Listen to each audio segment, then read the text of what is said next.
everybody. So real quick in this video, I'm just going to go over plot structure. Should be familiar with it. It's that typical beginning, middle, end within there. But we are amping up and we're going to talk about Freytag's plot structure, which is what you see in front of you. And you should have a copy of this in front of you as well. So you can use this to take notes. And then also you can have another copy. I made quite a few extra copies to help brainstorm your stories and what you're going to actually be writing for them. So this is the plot structure we're going to be talking about for the rest of the year and anything we do when it comes to writing out stories. So when we first learn about plot structure, especially in middle school, we teach you that typical triangle, beginning at the bottom, middle at the top, end at the bottom. That is a really typical way to teach it. It's an easy way to understand it. But most stories actually have a lot more depth to them, a lot more movement. And so they actually follow what we call Freytag's plot structure, which is this weird squarey line thing that you're seeing in front of you. So it has a couple extra points to it. And if we notice, the climax section is actually a lot longer than just like a singular point in your typical beginning, middle, end of a story. So the first thing in any story is your exposition, which is right here, okay, at the very beginning. Your exposition is where you introduce everything. So on your notes underneath exposition, I want you to write introduction of setting and characters, because we have to figure out what's our main setting, what's our main characters, and we usually also get some sort of mini introduction into what the conflict could be. We might not know it right away, but we usually get a hint of what that conflict could be. So exposition introduces character settings and potentially the conflict, okay? So your exposition can last a little bit longer, especially if you have lengthier stories that really need to set up a really in-depth setting. So think anything fantasy or science fiction that takes place in a whole brand new world. They got to do a lot of exposition to really set that up. And our fairy tales or short stories that we've been reading, you'll see that this exposition is probably a lot shorter, maybe around this area. So it doesn't have to be this long within here, but in stories it can be this lengthy. It might. So the next thing that happens where we shoot up before we actually have that rise in action, you have the inciting incident right here. So the inciting incident is what kicks off our main conflict. So remember, with most stories, you might have multiple types of conflict that change and alter how we solve this. But the main conflict is going to happen right at the end of the exposition or somewhere towards the end of the exposition.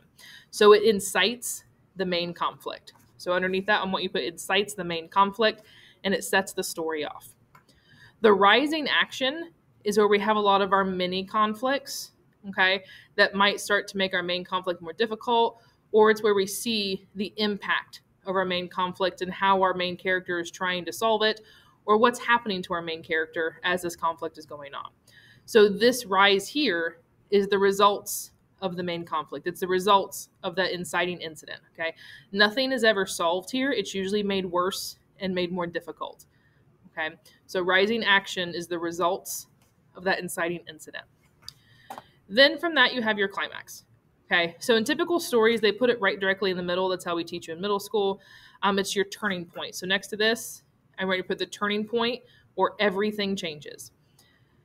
When we usually teach you, you see it in the middle, but the climax or the turning point of the story typically actually happens to almost at the very end. So that's why there's not much left after this, because the turning point where everything changes can't happen in the middle of the story because you still have lots of story to go at the results of that, okay? So your climax is the turning point, everything changes. So think in Little Red Riding Hood, the turning point is when she realizes it's an actual wolf, okay? Such big teeth you have, I'm gonna eat you up, okay? That's almost, there's only like 2 or 3 sentences left in that story, and then it's over, okay? So it's gonna happen a lot closer to the end. The falling action is the results of that turning point. So underneath falling action, I want to put results of turning point, okay, or results of climax. So this is everything that happens because of everything changing, okay? So, and it doesn't mean that it's resolved. It's just the results. So everything that falls off the cliff because of that big turning point. The final bit is that denouement or resolution. Denouement is just a fancy word for resolution, but I want you to recognize it because a lot of the time when you take your sophomore test or you take your junior ACT, you might see this word. Okay, they're probably going to use the word denouement. Denouement is just a fancy French word. I think it's French anyway. It's a fancy word for resolution. Okay, where what happened, how was everything resolved, or were there cliffhangers because of all these rocks tumbling down and the falling action? Okay, so this is your basic plot structure that almost all stories are going to follow. There might be adjustments, things might be lengthened, things might be shortened when it comes to it, but almost all stories are going to follow this. Okay, and as we start to analyze more difficult stories, we'll start to analyze and talk about why do authors choose to switch this up. When they change this structure, they change this process, what is the purpose of it, and how does it then support a theme or a critique that they're trying to get across. Okay, so what I want you to do now that you have your notes here, you can still use the same note sheet with it, or you can get a fresh one if you need to, but I want you to brainstorm what's going to happen at each point in your story. What needs to happen in your exposition? What kind of characters and setting are you setting up? What's the inciting incident? What are all the rising action points? How many rising action points do you need that are going to complicate your matter? What is the climax or the turning point where everything's going to change? What is that falling action, the result? And then what is your denouement? So you can bullet point your outline on this note sheet, okay? And for every project, I'm always going to have multiple copies of this if you ever need it, or if you don't like mine, you can always write your own out as well, whichever is easiest for you. So make sure you're asking questions if you need to, but have a wonderful day, everybody.